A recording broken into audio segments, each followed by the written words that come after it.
Welcome to our Wild West story. Where are you watching from? State and comment and subscribe.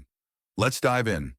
Elara was a woman carved from the same stubborn earth as her homestead.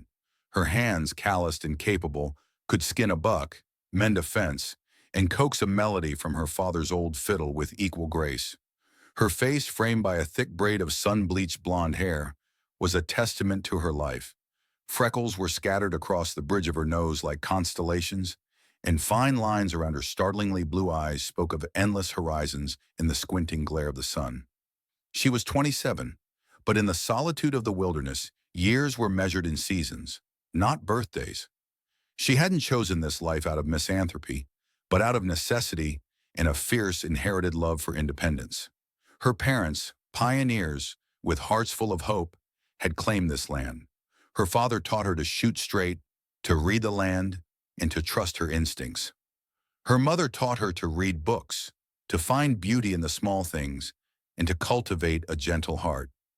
A fever had taken them both in the same cruel winter, 3 years apart, leaving Elara the sole custodian of their dream. The nearest town, Redemption, was a hard 3-day ride away, and she made the trip only twice a year for supplies she couldn't grow, hunt, or make herself. The townsfolk thought her touched by tragedy, a ghost haunting her own past. They didn't understand. This wasn't a haunting, it was a home. Here, surrounded by the ghosts of her parents' love, she felt anything but alone. Her days were a rhythm of chores, a steady beat against the silence. She rose with the sun, her first act to check on Dust Devil, her soft murmur a familiar greeting in the cool morning air. She'd milk the goat, feed the chickens, and then work her garden, her fingers deep in the dark, rich earth. The afternoons were for hunting or checking her trap lines, her father's long rifle a comfortable weight in her hands. Evenings were for quiet reflection by the stone fireplace, mending clothes, reading one of the few precious books she owned, or simply listening to the symphony of the night, the chirping crickets, the distant howl of a coyote, the sighing of the wind. It was on one such evening, as the sun bled crimson and gold across the western sky, that the rhythm of her life was broken. She was cleaning her rifle on the porch, the familiar scent of gun oil and well-worn wood a comfort to her when she first saw them. They were 7 riders, cresting the ridge to the east, their silhouettes stark and imposing against the dying light. They weren't cowboys or prospectors. Their posture, the way they moved as one with their horses, the long, dark braids that flowed behind them. It spoke of the people, the Numunu, the Comanche. Elara's heart didn't so much as leap as it settled into a cold, heavy knot in her stomach. Stories of the Comanche were currency and redemption, traded in hushed, fearful tones. They were fierce, proud warriors, lords of these plains, and their encounters with settlers were often written in blood. Her hand tightened on the rifle. The cabin was built for defense, with thick shutters and a solid oak door. She could be inside, barred and ready, in less than a minute. Dust Devil was safe in the lean-to. She had ammunition, water, and food. She could hold out for days. But as they drew closer, moving at a steady, unhurried pace, her father's voice echoed in her memory, as clear as if he were standing beside her. Hospitality is a law older than any government, Elara. A man seeking shelter from the storm, no matter his coat or his tongue, deserves the warmth of your fire. This wasn't a storm of rain and wind, but it was a storm nonetheless. She watched them, her keen eyes taking in every detail. They rode with an exhausted slump to their shoulders, and their horses' heads were low. They weren't a war party. They looked weary. They weren't brandishing weapons or letting out whoops of aggression.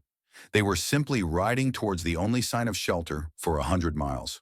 Her decision was made in the space of a single, drawn-out breath.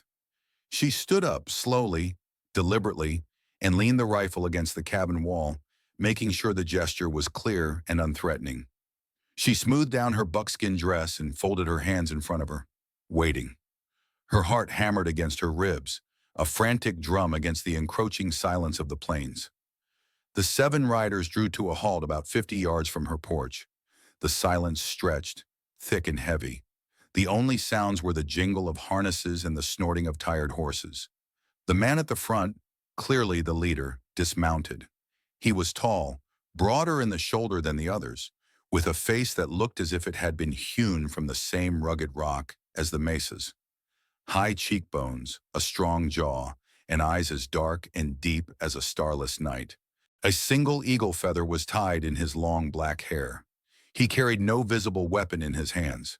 He walked towards her, his steps measured and confident. The other six remained mounted, their gazes watchful, missing nothing. Elara held her ground, her chin high, her expression calm despite the tremor in her hands. She would not show fear. This was her land, her home. The leader stopped at the bottom of her porch steps, his dark eyes meeting hers. He looked her over, his gaze taking in her worn dress, her calloused hands, her steady stance. There was no menace in his eyes, only a profound weariness and a flicker of something else. Surprise? Respect? He raised a hand, palm open, the universal sign of peace.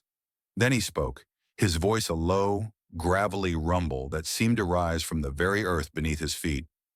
He spoke in the Comanche tongue, a language she did not understand, but his meaning was clear in his gestures. He pointed to his men, then to the darkening sky where the first stars were beginning to prick the velvet canopy. He touched his chest, then made a gesture of sleeping, of needing shelter. Elara listened, her gaze unwavering. When he finished, she gave a slow, single nod. She pointed to the lean-to for their horses and then to the bubbling creek. She then gestured toward the open door of her cabin. An invitation. A murmur went through the mounted warriors. The leader's stoic expression didn't change, but his eyes seemed to soften almost imperceptibly. He turned to his men and issued a short command. They dismounted, their movements fluid and economical, and began leading their tired horses towards the water. The leader turned back to her. He spoke again, this time a single word, a question. Elara didn't understand the word, but she understood the intent. He was asking for her name. Elara, she said, her voice clear and steady. He nodded as if committing it to memory. He placed a hand over his heart. Keme. And just like that, with a name and a gesture, the world changed. The solitary cabin in the wilderness was no longer a fortress for one. It was a shelter for 8. And as Elara stepped back to let Keme and his warriors into her home, she knew with a certainty that both thrilled and terrified her that her life would never again be the same. The rhythm was broken, and a new, unpredictable melody was about to begin. The inside of the cabin was small, but it was a haven of warmth and order against the encroaching chill of the night. A fire already crackled in the stone hearth, casting dancing shadows on the smooth-planed wooden walls. The single room was meticulously organized. A small bed with a patchwork quilt in one corner, a sturdy table and 2 chairs in the center, and shelves lined with preserved food in glass jars, neatly stacked books, and baskets of dried herbs. The air smelled of wood smoke, pine, and baking bread. The 7 Comanche warriors filled the space. They were massive, their presence seeming to shrink the room. They moved with a quiet, deliberate grace that belied their size, their eyes taking in every detail of her home. Elara felt a fresh wave of apprehension. They were so close now, the scent of horse and leather and the open plains clinging to them. She could see the exhaustion etched on their faces, the dust of a long journey caked on their buckskin clothing. Keme stood near the fire, his back to the flames, his dark eyes following her as she moved. The others found spots to sit on the floor, leaning against the walls, their long legs stretched out. They laid their bows and quivers of arrows beside them, but made no move for the knives at their belts. An older warrior with a deeply lined face and hair streaked with gray sat closest to the door, his gaze watchful. A much younger man, barely more than a boy, with restless energy and curious eyes, sat near the shelves, his fingers tracing the spine of a book before he quickly pulled them back. The silence was a living thing, heavy and expectant. Elara knew she had to break it, not with words they wouldn't understand, but with action. She turned to the pot of stew that had been simmering over the fire, a hearty mix of rabbit and root vegetables. It was her dinner, but it would have to be theirs now. Thankfully, she had made a large batch. She ladled the stew into 7 of the 8 wooden bowls she owned, her movements practiced and calm. The aroma filled the cabin, rich and savory. She handed the first bowl to the watchful elder by the door, then to the others, one by one. She saved Keme for last. As she passed the bowl to him, their fingers brushed. A jolt, like static electricity on a dry day, passed between them. His skin was warm and rough. She pulled her hand back quickly, her heart skipping a beat. He met her gaze, his expression unreadable, but he gave a slight, almost imperceptible nod of thanks. For herself, she took a piece of the bread she'd baked that morning. She would not eat while her guests had nothing. It was another of her father's lessons. They ate in silence, a silence that was no longer tense but companionable. The men ate with a hunger that spoke of days on the trail with little food. They finished every last drop, wiping their bowls clean with pieces of bread Elara offered. When they were done, the young one who had been eyeing her books, who she would come to know as Tuhu, which meant blackbird for his quick darting movements, gathered the bowls. He brought them to her with a shy smile, looking at her with open admiration. Elara smiled back, a genuine warm smile that reached her eyes. She took the bowls and began to clean them in a basin of water. As the night deepened, a sense of cautious peace settled over the cabin. The warriors spoke amongst themselves in low guttural tones. Elara couldn't understand their words, but she could read their mood. The tension had eased. They were warriors at rest, sheltered and fed. Keme did not speak to his men. He remained by the fire, watching the flames, a thoughtful, brooding expression on his face. Elara found her eyes drawn to him again and again. He was different from the others. There was a stillness about him, a weight of command that was worn not with arrogance, but with a quiet, unshakable confidence. He seemed to carry the vastness of the plains within him. Later, as the fire burned down to glowing embers, Elara prepared for bed. She indicated the furs and blankets she had stored in a wooden chest, offering them to her guests. The men arranged them on the floor, creating pallets to sleep on. It was a tight fit, but they made it work without complaint. Her own small bed was in the corner. For a moment, she hesitated. To sleep in the same room as 7 strange men, warriors of a tribe feared by her people, was a profound and terrifying vulnerability. But turning them out into the cold night was not an option. She had made her choice. She banked the fire, plunging the room into near darkness, lit only by the faint, silvery light of the moon filtering through the single window. She lay down on her bed, fully clothed, her father's rifle resting on the floor beside her, within easy reach. She closed her eyes but did not sleep. She listened to the soft sounds of breathing around her, the occasional sigh or shift of a body. Sometime in the deepest part of the night, a floorboard creaked. Her eyes snapped open, her hand instantly going to her rifle.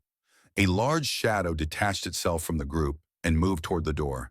It was Keme. He wasn't leaving. He was taking up a watch. He settled himself on the floor, his back against the door, a silent, sleepless guardian.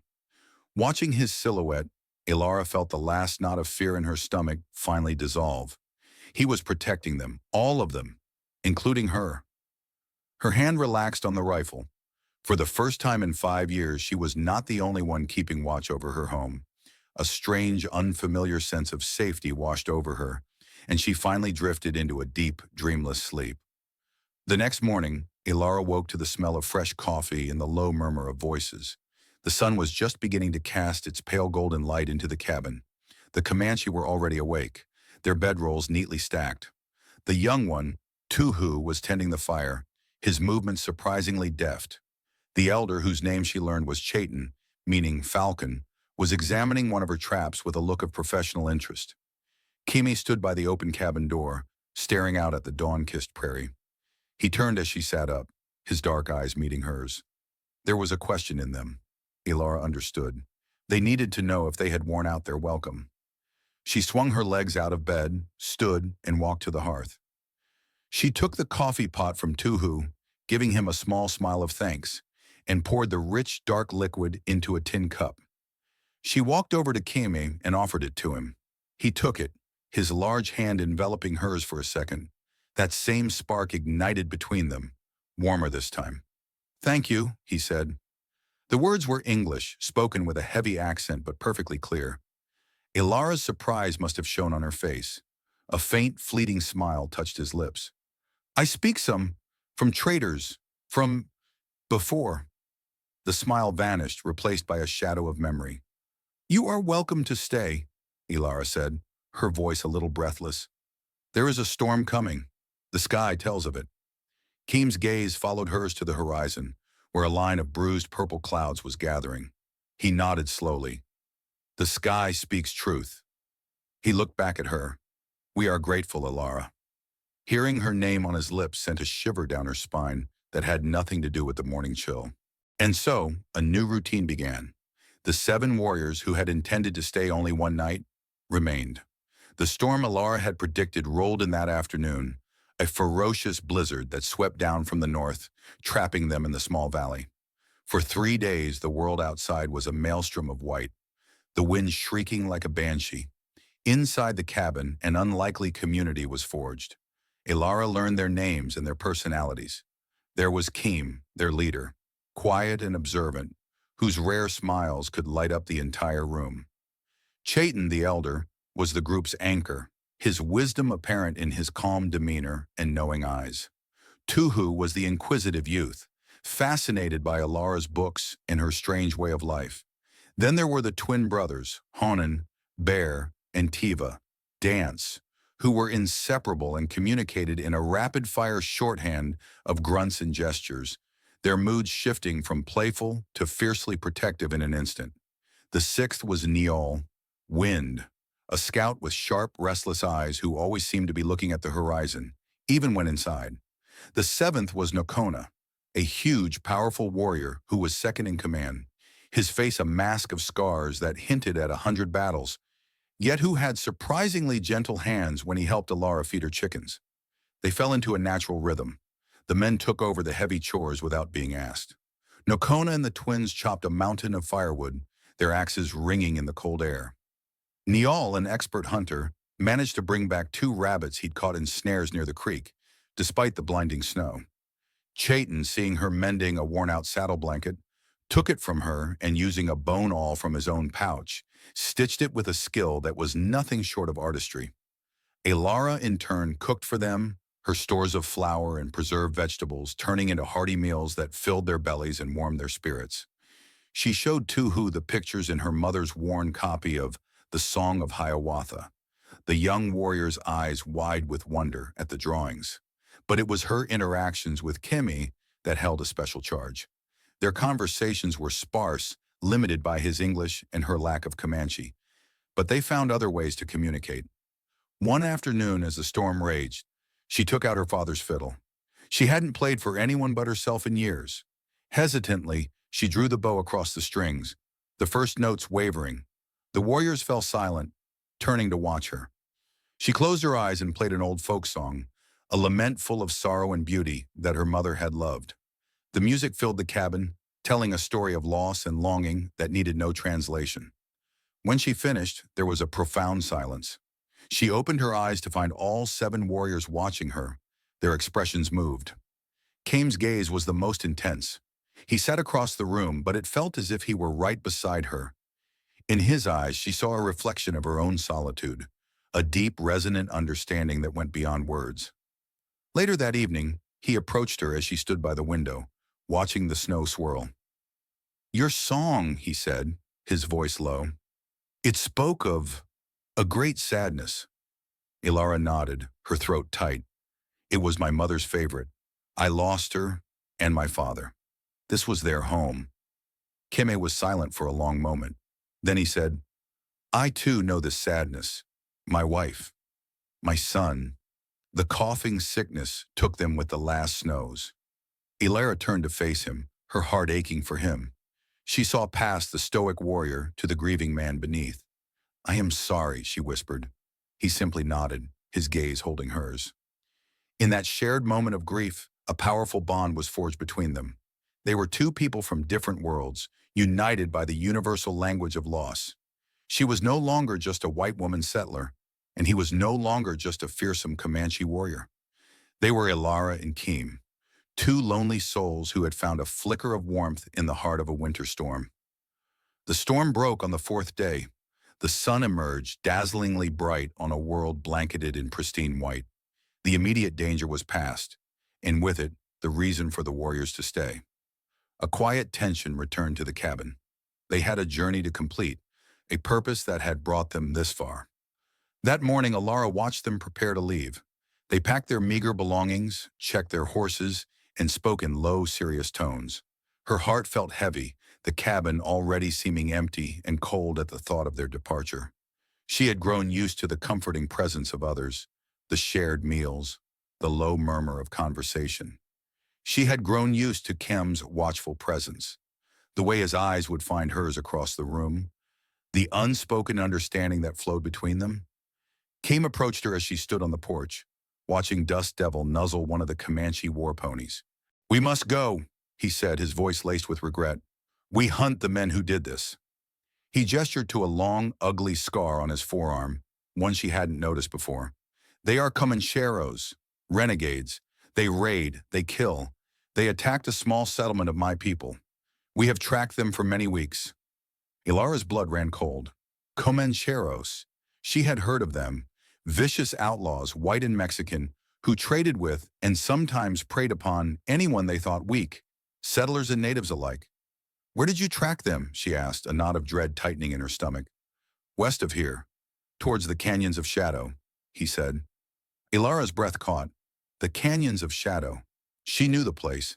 It was a treacherous maze of rock and ravines, and it was also the location of Black Creek, where a known gang of outlaws led by a ruthless man named Silas Kane had their hideout. Kane and his men were the scourge of the region, the reason the folks in Redemption bolted their doors at night. They had tried to run her father off this land years ago. "I know these men," she said, her voice grim. "They call their leader Silas Kane. They are evil men. They tried to take this land from my father before he died." Keme's eyes narrowed. "You know their hideout?" "I know the canyons," she replied. "My father taught me every trail, every hiding place. It's my backyard." She looked him straight in the eye. "You will be riding into a trap. Kane knows those canyons better than anyone, except me." A silent, charged moment passed between them. The other warriors had gathered, listening intently. "We must go," Nokona said, his voice a low growl. "It is our duty." "And you will die," Elara stated flatly. "There are at least 15 of them, and they'll have the high ground. You'll be slaughtered before you even see them." Kame studied her face, his expression thoughtful. He saw the fire in her eyes, the steel in her spine. He had seen her skill and her resourcefulness. He had seen her courage. "What do you propose, Elara?" he asked quietly. Elara took a deep breath. The words that came out of her mouth surprised even herself. "You don't go without me. I will guide you. I will fight with you." A shocked silence fell over the group. Chayton, the elder, looked at her with disbelief, Tuhu's eyes were wide with awe. Nokona scowled, clearly disapproving of a woman, a white woman, joining their quest for vengeance. "This is not your fight," Nokona grunted. "Silas Kane and his men made it my fight when they threatened my home," she shot back, her blue eyes flashing. "They are a plague on this land, my land. Your enemy is my enemy." She turned her gaze back to Keme, her expression softening. "You gave me your protection.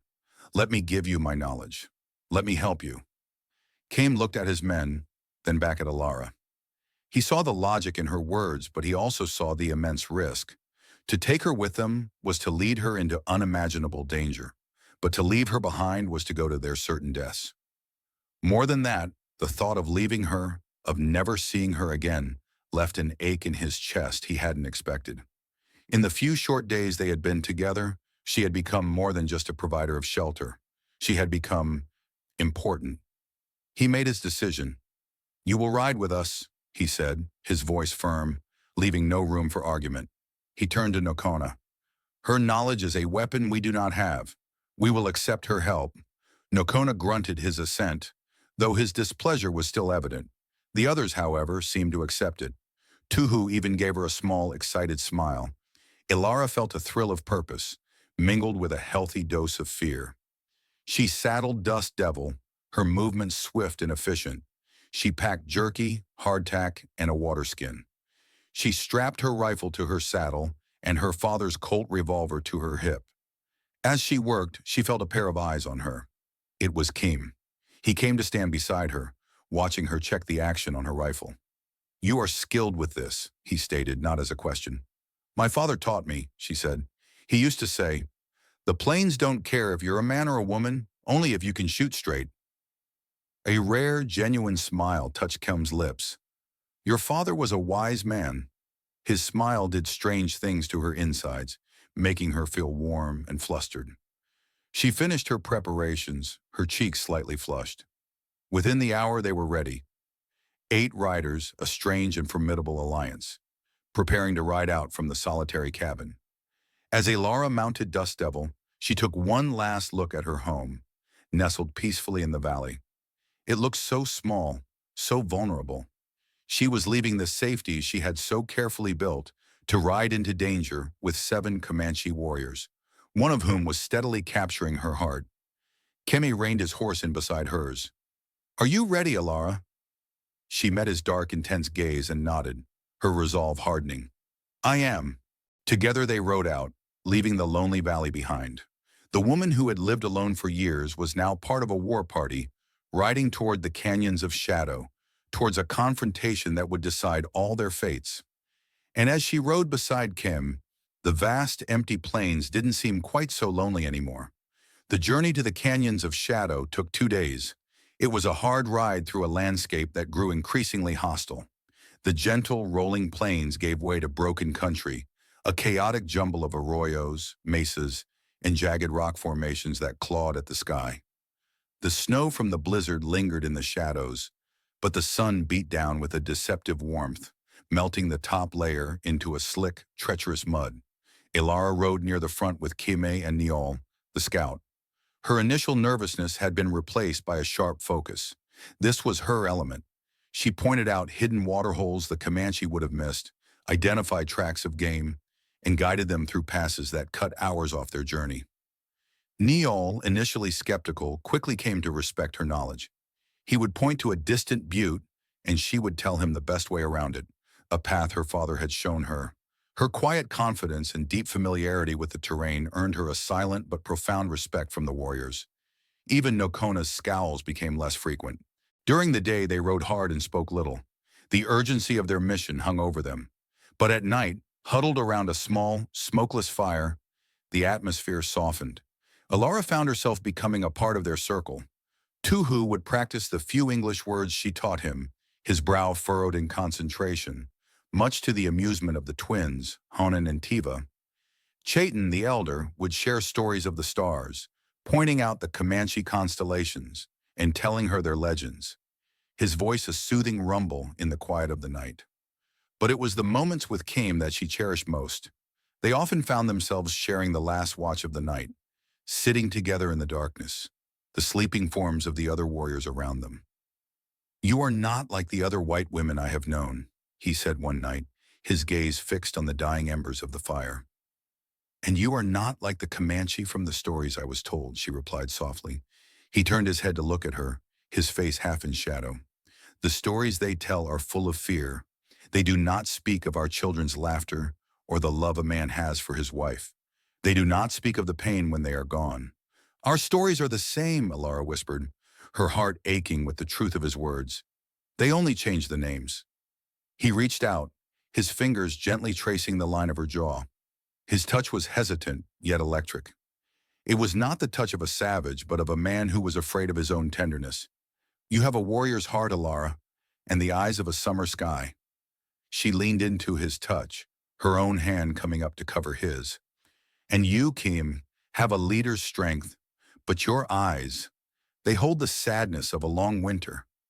He didn't pull away. They stayed like that for a long moment, finding solace in each other's presence, 2 lonely souls discovering they were not so different after all. The chasm between their worlds seemed to shrink, bridged by a shared humanity, a burgeoning affection that was as undeniable as the sunrise. On the afternoon of the second day, they reached the edge of the canyons of shadow. The place was well named. A vast, dark wound in the earth, it was a labyrinth of sheer rock walls, deep gorges, and twisting passages where the sun rarely touched the ground. The wind moaned through the rocks, sounding like lost spirits. "Kane's hideout is in the heart of the canyon," Near a place called Black Creek, Elara explained, keeping her voice low. It's a box canyon. One way in, one way out. But there are other ways for a person on foot, high trails along the rim. We cannot ride in, Kim said, his eyes scanning the treacherous entrance. It would be a slaughter. No, Elara agreed. We leave the horses here. We go in on foot at night. I can lead you to a place on the rim directly above their camp. From there, you will have the advantage. The plan was audacious and fraught with peril. A single misstep on the narrow, crumbling trails in the dark could send one of them plunging to their death. But it was their only chance. They made a cold camp in a hidden cove, resting and waiting for nightfall. Elara went over the plan with Keme and his warriors, using a stick to draw a map in the dirt. She described the layout of the camp as she remembered it from years ago when she and her father had tracked a mountain line into the canyon. A central campfire, a few crude lean-tos, and a larger dugout cabin built into the canyon wall where Kane likely stayed. As darkness fell, a grim determination settled over the group. They painted their faces with stripes of mud and charcoal for camouflage. Elara, at Keme's quiet insistence, did the same. As he drew a dark line across her cheekbones with his thumb, his touch lingered. "Stay close to me," he murmured, his voice a low vibration against her skin. "Always," she promised. They moved like ghosts into the canyon, Elara in the lead with Niol, Keme right behind her. The climb was grueling. The trail was often no wider than her boot, with a sheer drop on one side. They moved slowly, carefully, testing each foothold before putting their weight on it. The only sounds were the whisper of the wind and the scuff of moccasins on rock. Elara's heart pounded, but her mind was clear, her senses alive. She was aware of Kim's presence behind her, a steady, reassuring warmth at her back. After what felt like an eternity of climbing, she signaled a halt. They had reached the spot she remembered, a wide ledge that overlooked the Outlaws' camp. Peering over the edge, they saw it below them. The box canyon was just as she'd described. A large fire burned in the center, illuminating the figures of a dozen or more rough-looking men. They were drinking, laughing loudly, their voices echoing unnervingly up the canyon walls. They were careless, confident in the security of their fortress. The dugout cabin was dark. A single guard stood near the narrow entrance to the canyon, but he was more interested in the bottle being passed around the fire than in his duty. Kim and his men surveyed the scene, their faces grim. They were outnumbered nearly 2-1. A direct assault was still suicide. "They are drunk," Niol whispered. "This is good for us." "What about the ones in the cabin?" Nokona grunted, gesturing with his chin. "That's where Kane will be," Elara whispered back. "He's not the type to sit around a fire with his men. He'll be counting his money." Kem formulated a plan, speaking in low, rapid Comanche. Elara couldn't follow the words, but she understood the gestures. He and Nokona would take care of Kane in the cabin. The twins, Hanan and Tiva, would use their bows to silently eliminate the guard and any other sentries. Chaitin, Tuhu, and Niol would create a diversion at the far end of the camp, drawing the outlaws' attention. "And what about me?" Elara asked Keme when he turned to her. He looked at her, his dark eyes serious in the faint starlight. "You have done your part. You have led us here.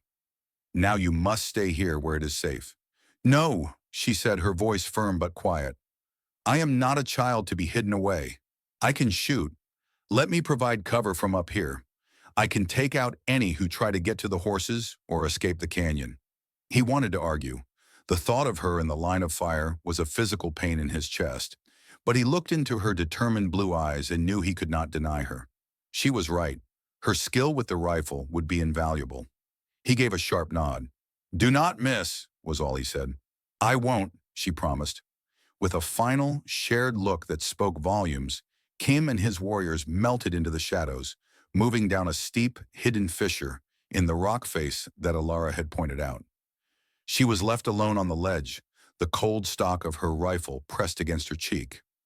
Her perch gave her a commanding view of the entire camp and the canyon entrance. She waited, her breath held, her senses strained. The minutes crawled by. Below, the outlaws continued their revelry, oblivious. Then she saw it, a flicker of movement near the canyon entrance. A man, the guard, stiffened, an arrow suddenly sprouting from his throat and crumpled to the ground without a sound. Hanan and Tiva had struck. Almost simultaneously, a chaotic shout erupted from the far end of the camp. A burning brand sailed through the air and landed on the roof of a lean-to, which instantly burst into flames. Tuhu, Neol, and Chaitin had created their diversion. The drunken outlaws scrambled to their feet, grabbing for their guns, confused and angry, and ran towards the fire. It was the opening Keme and Nokona needed. Two shadowy figures detached themselves from the darkness near the dugout cabin and slipped inside. Elara's heart was in her throat. She scanned the camp, her rifle ready. The outlaws were distracted, firing wildly into the darkness where the diversion had occurred. She saw Tuhu and Neol, swift as striking snakes, moving along the canyon walls, taking down men with their knives and tomahawks. Then the door to the cabin burst open. A huge bearded man, Silas Kane, was thrown out, with Keme right behind him. Kane was roaring with rage, a massive Bowie knife in his hand. Nokona appeared in the doorway, bleeding from a cut on his arm but otherwise unharmed. The remaining outlaws saw their leader and turned their attention from the diversion. They charged towards Keme. This was Elara's moment. Her world narrowed to the rifle sight. She took a calming breath, just as her father had taught her. Squeeze, don't pull. The rifle bucked against her shoulder. Below, one of the charging outlaws screamed and fell, clutching his leg. She worked the lever action, chambering another round. Another shot. A second man dropped. Her shots were not aimed to kill, but to maim, to create chaos and even the odds. Panic erupted among the outlaws. They were being shot from above, from an unseen enemy. They scattered, looking for cover. Down below, the fight was a brutal, swirling melee. The Comanche warriors were magnificent, a whirlwind of deadly grace. They fought with a ferocity and skill that was breathtaking. Hanan and Tiva moved as one, their war clubs a blur. Chaitin, despite his age, fought with the cunning of a wily wolf. Keme was locked in a life-or-death struggle with Silas Kane. Kane was bigger and stronger, a brute of a man who fought with rage. Keme was faster and more skilled, his movements fluid and precise. Their knives flashed in the firelight. Elara kept firing, her shots pinning down the remaining outlaws, preventing them from helping their leader. She saw one of them take aim at Keme's back. Without thinking, she shifted her sights. This time, her aim was deadly. The rifle cracked, and the outlaw crumpled to the ground, his threat extinguished. Keme used the momentary distraction. He ducked under a wild swing from Kane, drove his own knife upwards, and the fight was over. Silas Kane gargled, his eyes wide with disbelief, and collapsed in a heap. The remaining outlaws, seeing their leader fall, lost their nerve. They threw down their weapons and tried to flee, only to be cut down or captured by the warriors.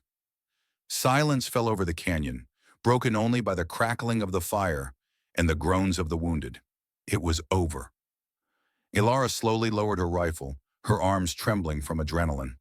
She watched as Keme stood over Kane's body, his chest heaving. He looked up, his gaze searching the rimrock until it found her. Even from that distance, she could feel the intensity of his stare, a look of profound gratitude, of awe, and of something deeper, something that made her heart ache with a fierce, soaring joy. She had not been a woman hidden away. She had been a warrior fighting alongside them. She had protected him, and in that moment, she knew, with absolute certainty, that her life was now irrevocably intertwined with his. The lone woman of the valley had found her tribe. The descent back down the canyon wall was much easier than the climb up. Elara moved with a light-footedness born of relief and exhaustion.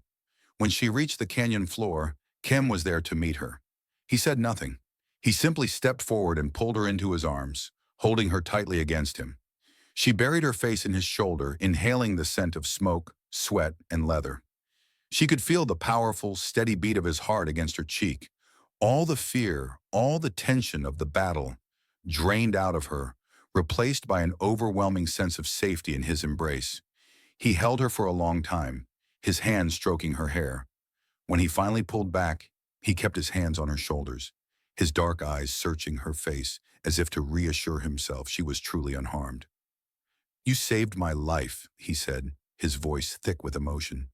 "You saved mine when you took shelter in my home," she replied, her voice just a whisper.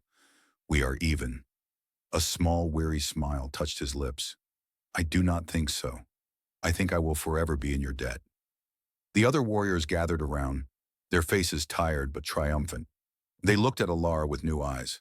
The skepticism was gone, replaced by a deep and profound respect. Tuhu beamed at her, his young face alight with hero worship. Nokona, his arm now bandaged, approached her and gave a stiff, formal bow of his head. "You have the spirit of a hawk," the scarred warrior rumbled. "Your aim is true. We are honored to have fought beside you." Coming from the stoic Nokona, it was the highest of praise. Elara felt a blush of pride. Chayton came forward and placed a gentle hand on her shoulder. "The spirits guided your hand tonight, daughter. You have done a great thing.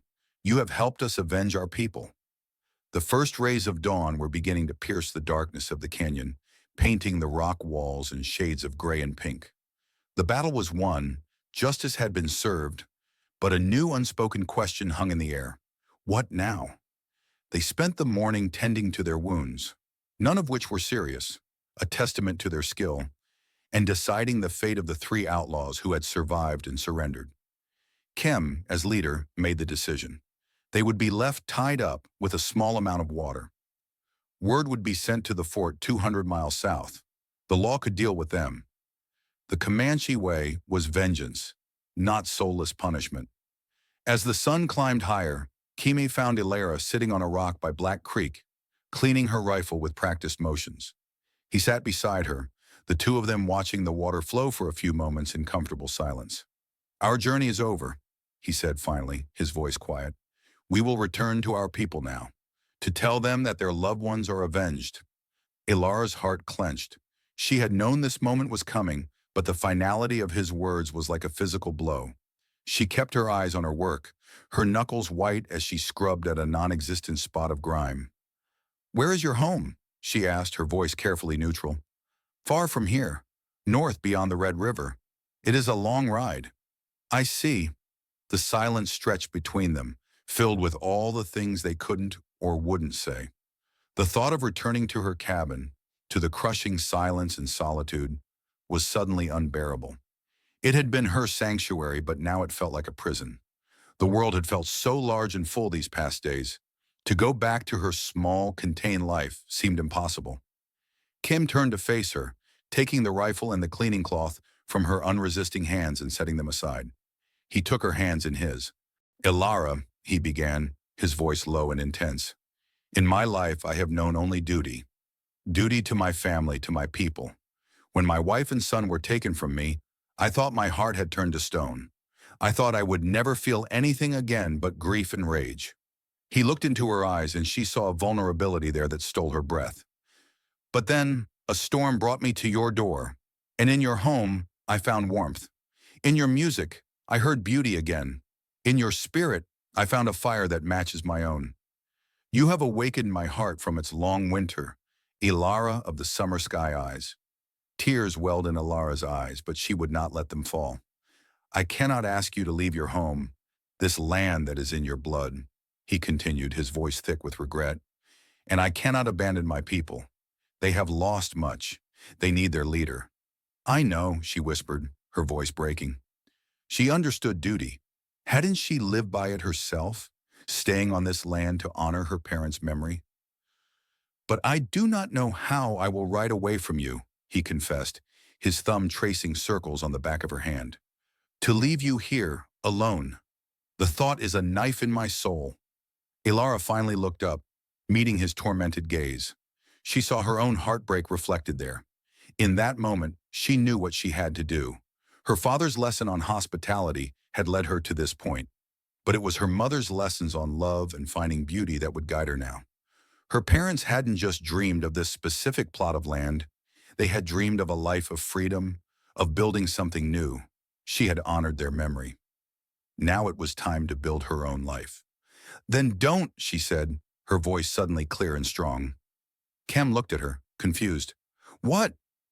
"Don't ride away from me," she said, a smile beginning to bloom on her face. "Take me with you." He stared at her, his dark eyes wide with disbelief and a dawning brilliant hope. Elara, your home, your life here. My home is made of logs and mud, she said, her smile growing. It kept me safe. But it's not a life, Keme. Not anymore. A life is not about staying in one place. It's about who you share the fire with. She squeezed his hands. I was so afraid of being alone. I forgot what it was like to be with someone. You and your men, you filled my silent house with life. You filled my heart with a new song. She took a deep breath. My parents are gone. Their memory is in my heart, not in this dirt. I can honor them by living, by being happy. If you will have me, I will go with you. I will learn your language, your ways. I can learn to be a Comanche wife, but I will always be Elara, and I will always shoot straight. For a moment, Kim was speechless. Then a slow, radiant smile spread across his face. A smile of pure, unadulterated joy that transformed his stern features. It was like watching the sun break through the clouds after a long storm. He let out a soft laugh, a sound of sheer wonder. Have you? He said, pulling her to her feet and into his arms again. A Comanche wife who plays the fiddle and can outshoot my best warriors? The elders will not know what to think. They'll learn to like it, she laughed into his chest, her tears finally falling, but they were tears of happiness. He tilted her chin up and looked down at her, his love for her shining in his eyes, bright and clear. They will love you, he said with utter certainty, as I do. He lowered his head and kissed her. It was not a hesitant, questioning kiss like the one on the trail. It was a kiss of certainty, of promise, of two worlds colliding and creating a new one. It tasted of wood smoke and wild plains, and the start of a new life. When they returned to the others hand in hand, no words were needed. Chayton smiled a knowing, grandfatherly smile. Tuhu let out a whoop of joy. Even Nokona managed a crack of a smile. They had not just won a battle, their leader had found his heart again. They rode back to Elara's cabin, but this time it was not a return to solitude. It was a brief stop on a much longer journey. Elara packed only what was most precious, her mother's books, her father's fiddle, and a small wooden box containing her parents' wedding rings. She looked around the small cabin one last time, her heart full not of sadness, but of gratitude. It had been her shelter, her haven. It had kept her safe until her real life could begin. She left the door unlocked, a silent offering of hospitality to whatever lonely traveler might pass this way next. As she mounted Dust Devil, Keme rode up beside her. He reached across and took her hand, lacing his fingers through hers. Ahead of them, the 6 other Comanche warriors waited, their faces turned toward the north. Her new family. Are you ready, my warrior woman? Keme asked, his eyes dancing. Elara looked at him, her heart so full she thought it might burst. She looked at the 7 massive Comanche who had ridden into her life and changed it forever. She looked towards the vast, open horizon, a future unknown but filled with the promise of love and adventure. She was no longer Elara, the woman who lived alone. She was Elara, who was loved by Keme. And for the first time in a very long time, she felt truly, completely home. I am, she said, and together they rode out of the valley and into the sun. Thanks for watching. Please subscribe, like, and drop a comment.